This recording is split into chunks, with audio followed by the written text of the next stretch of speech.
there, I'm going over one of our most frequently asked questions. I've heard of this thing called a 529. What is it and how does it benefit me?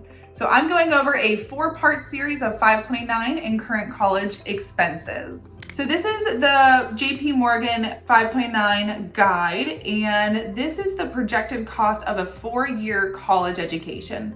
Over here on the right, you can see the current college cost, which I'm sure you're familiar with, but something that we want to look at is how quickly the expenses are growing. If you're looking at age 3, even age 6, these expenses on average are increasing 5% per year, year over year. So it's something serious that we should really plan for. It's a huge investment for your family and for your children.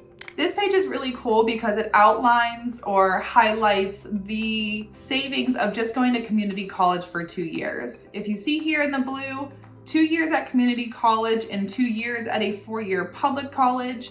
And then in the yellow, it's just 4 years at a public college. And families on average are able to save about 40% just by taking 2 years of community college courses. And I think it's really important to talk to your kids about these are the same exact credits, the same exact courses that other colleges are offering, but for extremely discounted pricing.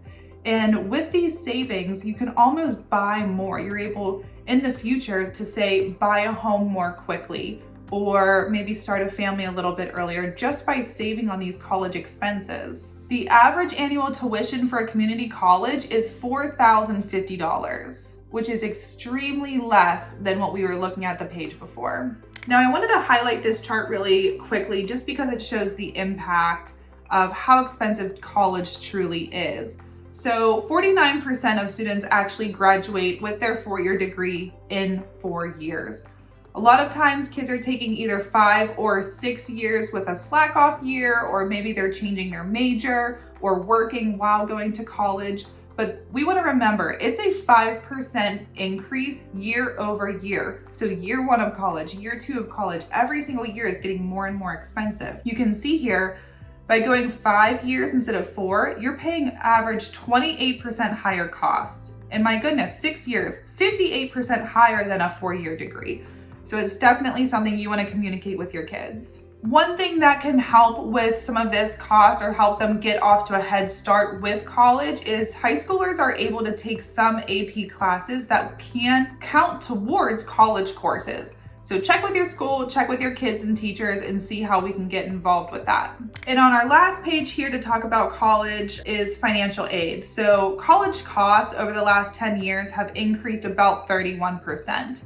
Financial aid, on the other hand, has increased about 3%, which is normal for inflation, 2 to 3%, but college expenses are quickly outpacing the amount of financial aid that's out there. And as you see here at the bottom, families are paying more out of pocket from their own income and their own investments, 48% more for college expenses than they did 11 years ago. Financial aid just isn't cutting it anymore, so it's more and more important that we plan for this huge investment and that your kids understand that this is real dollars that we're working with. If you'd like to talk to me about which pathway you think is best for your family and your current family's financial position, feel free to schedule an intro meeting with me or follow along for part 2, 529 edition.